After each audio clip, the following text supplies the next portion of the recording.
TWR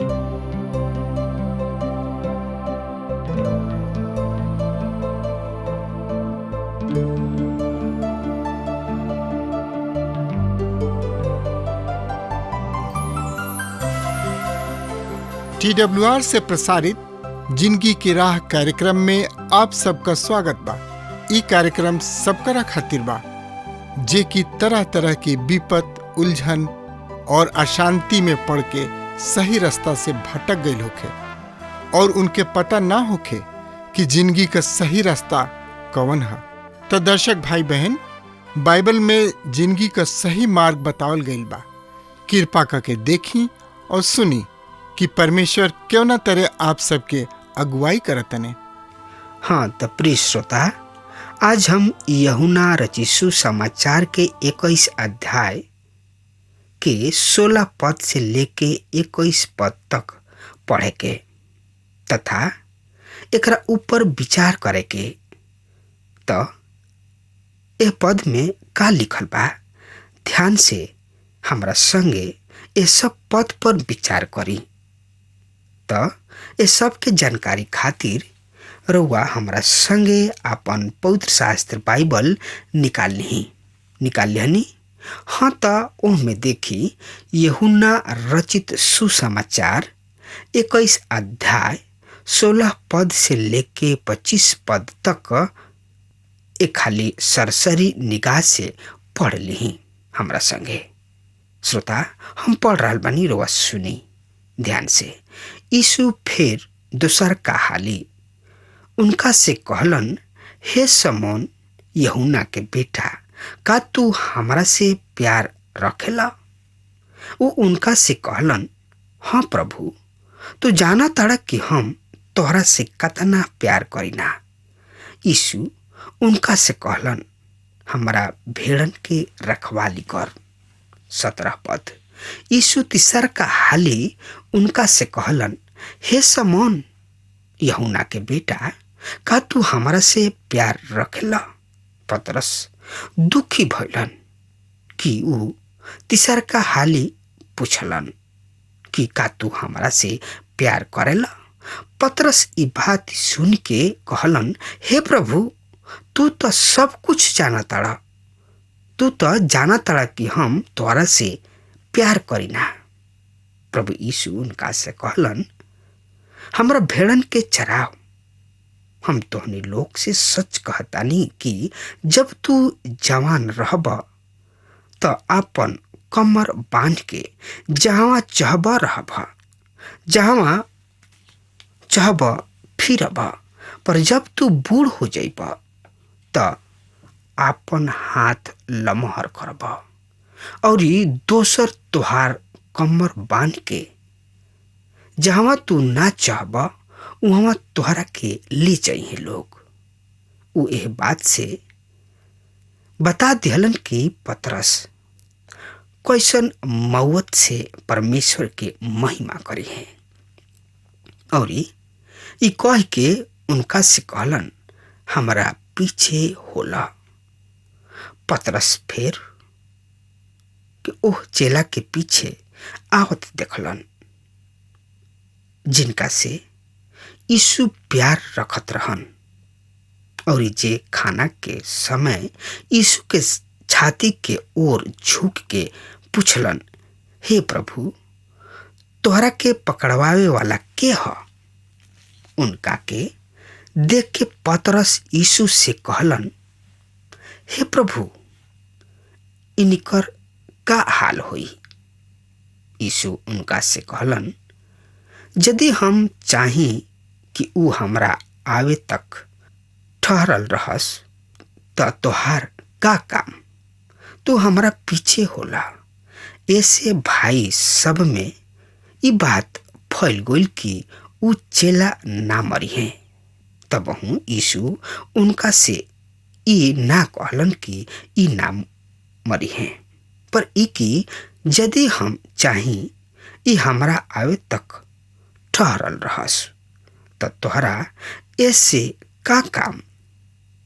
ई उहे चेला हमें जवन ई बात के गवाही दिहलन और जवन ए बात के लिखले बाड़न कि हम जानतानी कि उनकर गवाही सच्चा बा, सच ह और बहुते काम बा।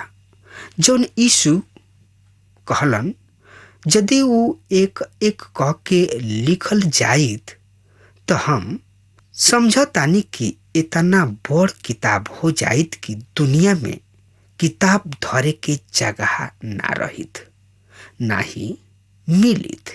प्रिय श्रोता, एक खाली यही अध्याय के 12 और 14 पद ध्यान से पढ़ी, फिर बाद में हमनी के पढ़े के 16 पद से 17 पद तक। तो पहले यही यूहन्ना 21 अध्याय के 12 से 14 पद पढ़ी। यीशु ओहनी लोग से कहलन, आवा जा और खा जा। और चेला लोग में से केहू के हिम्मत ना पड़ल कि उनका से केहू कुछ पूछे कि तू के हवा, काहे कि ओहन लोग ई जानत रहले कि हो ना हो ई प्रभुए हवन। यीशु अइलन और रोटी लेके दिहलन और ओसही मछरी भी। ई तीसर का बार ह कि यीशु मरला में से जी उठला के बाद चेलन के दर्शन दिहलन। मित्र, झील के तट पर नाश्ता होता। ई कैसन अनोखा न्योता ह। एकरा के दूसरा शब्द में कहल जा सकता बड़ा सुंदर से, झील के घाटी पर नाश्ता होता। ई कैसन अनोखा निमंत्रण है। आवा लोग नाश्ता करी जा। दूसरा ओर प्रभु यीशु कहले, जा लोग समस्त संसार में जाके सुसमाचार सुनावा लोग, पर जाए से पहले नाश्ता कर लोग। श्रोता, ई सुघर बात बा कि पुनरुत्थानित प्रभु परमेश्वर खुद अपना प्रिय जन खातिर नाश्ता करा रहल बाड़े।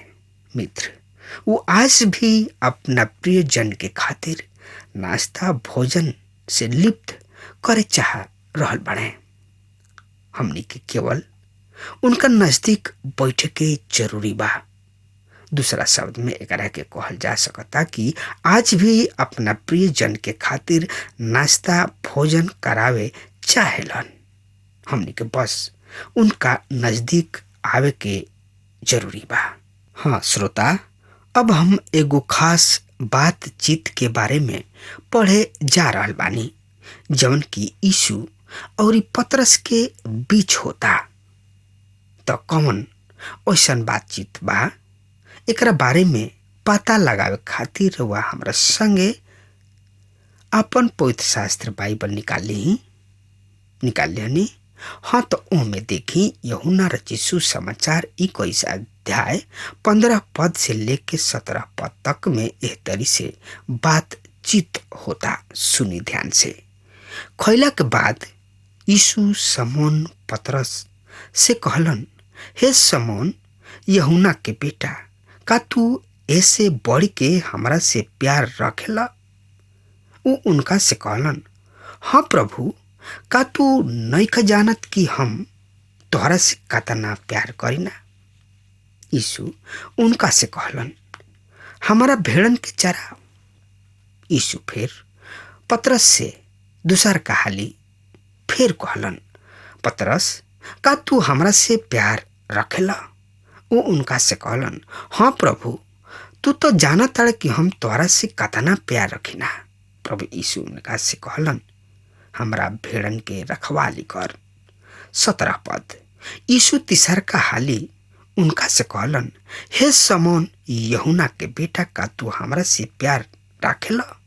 ई बात सुन के पतरस बहुत ही दुखी भ गइल कि ई तो हमरा से बार बार पूछ रहल बाड़े। ई बात तीसर का हाली प्रभु यीशु पतरस से पूछलन, का तू प्यार करेला? ई बात सुन के पतरस दुखी हो गई और प्रभु जी से कहलस, हाँ प्रभु, हम करी ना, और तू तो सब कुछ जाना ताड़ा, और तू ये भी जाना ताड़ा कि हम तोहरा से कतना प्यार करीना। यीशु उनका से कहलन, हमरा भेड़न के चराव। प्रिय मित्र, हम एह पद में देख रहल बानी कि प्रभु यीशु शमौन से 3 हाली सवाल कइलन और तीनों हाली पतरस प्रभु यीशु के जवाब देताड़न। तब प्रभु जी उनका के एगो महान सेवा के सौंप देताड़न।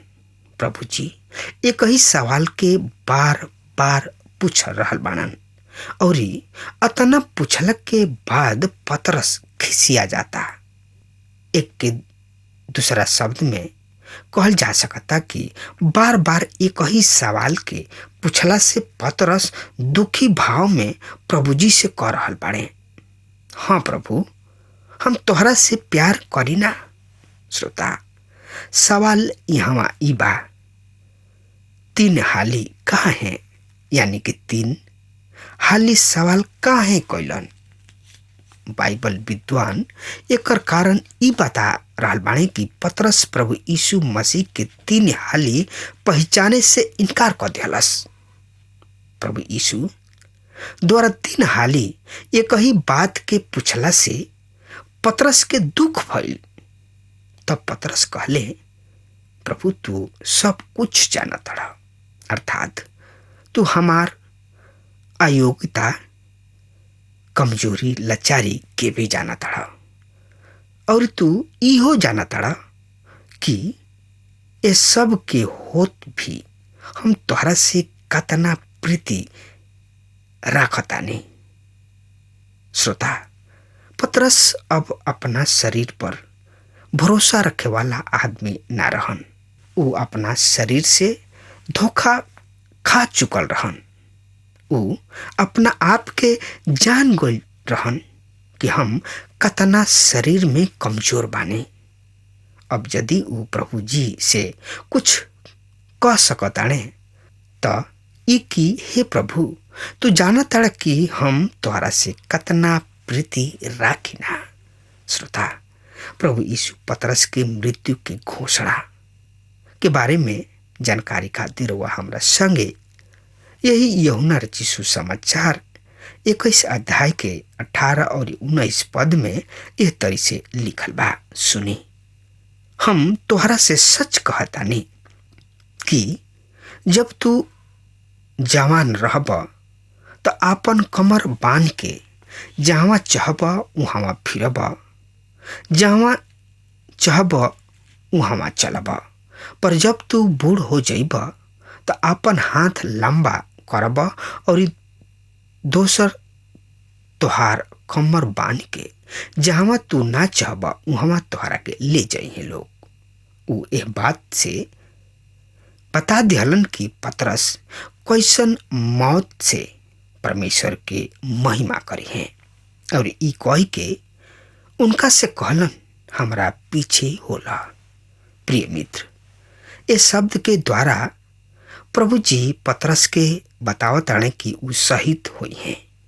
यही लगले यही यूहन्ना 21 अध्याय 20 से 21 पद हमरा संगे पढ़ी। एह तरी लिखल बा, पतरस फिर के ओ चेला के पीछे आवत देखले जेकरा से प्रभु यीशु प्यार रखत रहन और जे खाना के समय यीशु के छाती के ओर झुक के पूछलन, हे प्रभु, तोहरा के पकड़वावे वाला के ह? उनका के देख के पतरस यीशु के से कहलन, हे प्रभु, इनकर का होई? प्रिय मित्र, पतरस यूहन्ना के बारे में पूछताड़न कि प्रभु बताव कि यूहन्ना के का होई। यही यूहन्ना रचित सुसमाचार 21 अध्याय के 22 से 24 पद में एह तरी से बखान बा। यीशु उनका से कहलन, यदि हम चाही कि ऊ हमारा आवे तक ठहरल रहस तो तोहार का काम? तू हमारा पीछे होला। इससे भयन में ई बात फैल गइल कि ऊ चेला ना मरी हैं। तब वह यीशु उनका से ई ना कहलन कि ई ना मरिहन, पर ई कि यदि हम चाही ई हमारा आवे तक ठहरल रहस त तोहरा ऐसे का काम? ई उहे चेला हवन जवन ई बात के गवाही दिहलन और जवन ए बात के लिखले बाड़न कि हम जानतानी कि उनकर गवाही सच्चा बा और बहुते काम बा जौन यीशु कैलन। यदि ऊ एक एक कह के लिखल जाइत त हम समझतानी कि इतना बड़ किताब हो जाइत कि दुनिया में धरे के जगह ना होखित। प्रिय श्रोता, यहाँ सुघर बात बा। प्रभु यीशु पतरस के सवाल के जवाब नहीं खन देत, पर उनका से कहताणे तू हमारा पीछे होला। मित्र, ऐसन बहुते लोग बाड़े कि जब तक उन्हीं लोग के हर एगो सवाल के जवाब ना मिल जाए उ लोग प्रभु यीशु के पीछे ना चलेलन, ना ही उ लोग उनकर सेवा करलन। श्रोता मित्र, ना ही उनकर आज्ञा माने ला लोग। यहाँ रउआ और हमरा खातिर एगो खास संदेश तथा विशेष संदेश बा। मित्र, ऐसन बहुते बात बा जेकरा बारे में रउआ कुछ नहीं जानत और ऐसन बहुते बात बा कि रउआ जाने के बा और ऐसन बहुते बात बा जौना के जाने के आवश्यकता तथा जरूरी बा। पर सबसे खास बात जौन की रउआ के जाने के चाही उ ई ह कि तू हमरा पीछे चला, हमरा पीछे होला। हमनी के प्रभु जी के अनुसरण करे के बा। श्रोता मित्र, परंपरा बतावेले कि पतरस क्रूस के मृत्यु के द्वारा शहीद भइले, पर पतरस उल्टा क्रूस पर लटकावे खातिर मांग कइले। पतरस कहले कि हमरा के सीधा मत लटकाव, पर हमरा के उल्टा लटका द कि हम मर जाई। वो अपना मुंह से खुद कहले, काहे कि ऊ प्रभु यीशु के बराबरी करे के योग्य ना समझत रहन। श्रोता, ये खाली औरी जात जात रुआ हमरा संगे पवित्र शास्त्र बाइबल से देखी। यूहन्ना रचित सुसमाचार 21 अध्याय के 25 पद में एह तरी से बखान भइल बा, सुनी। और बहुते काम बा जौन यीशु कहलन यदि ऊ एक एक कह के लिखल जाई त हम समझतानी कि इतना बड़ किताब हो जाइत कि दुनिया में राखे के जगह ना मिली। श्रोता, प्रभु यीशु मसीह उहे हवन जौन की रउआ और हमरा खातिर क्रूस पर मुअले और तीसर का दिन मृतक में से जी उठले। उ अनंत काल के परमेश्वर तथा उद्धार करता हमें। यदि रउआ उनका के ग्रहण करब तो अनंत जिंदगी राउर ह। उ राउर आत्मिक आवश्यकता के पूरा करे के योग्यता राखेलन। प्रिय श्रोता, प्रभु उद्धार करता, प्रभु परमेश्वर हवन। उद्धार उहे हवन। उ कहले मार्ग, सत्य और जिंदगी हम ही हई। ऐसे रउआ प्रभु परमेश्वर पर विश्वास करी, अपना पाप के प्रभु किने ले आई। प्रभु राउर पाप क्षमा क के रउआ के स्वीकार कर ली हैं और आपन सेवा रउआ हाथ में दे दी हैं, काहे कि प्रभु प्यार करे वाला प्रभु परमेश्वर हवन। हाँ तो श्रोता, अब हमार समय खत्म हो रहा बा। तब तक खातिर रउआ हमरा के आज्ञा दी। परमेश्वर रउआ के बहुते बहुते आशीष देस। आमीन। हमके विश्वास बा कि ई कार्यक्रम आप सब खातिर फायदेमंद सिद्ध भइल हुई। हम चाहतनी कि आप सब आपन आपन आशीष हमरों से बांटी। अगर आप सबके लगे बाइबल से चाहे आपकी निजी जिंदगी से क्यों सवाल होके चाहे क्यों समस्या खातिर प्रार्थना करावे चाहतनी तो हमारी फोन नंबर पर जरूर संपर्क करें। परमेश्वर आप सबके बहुत आशीष प्रदान करें और आज का दिन आप खातिर सुखद बनावे।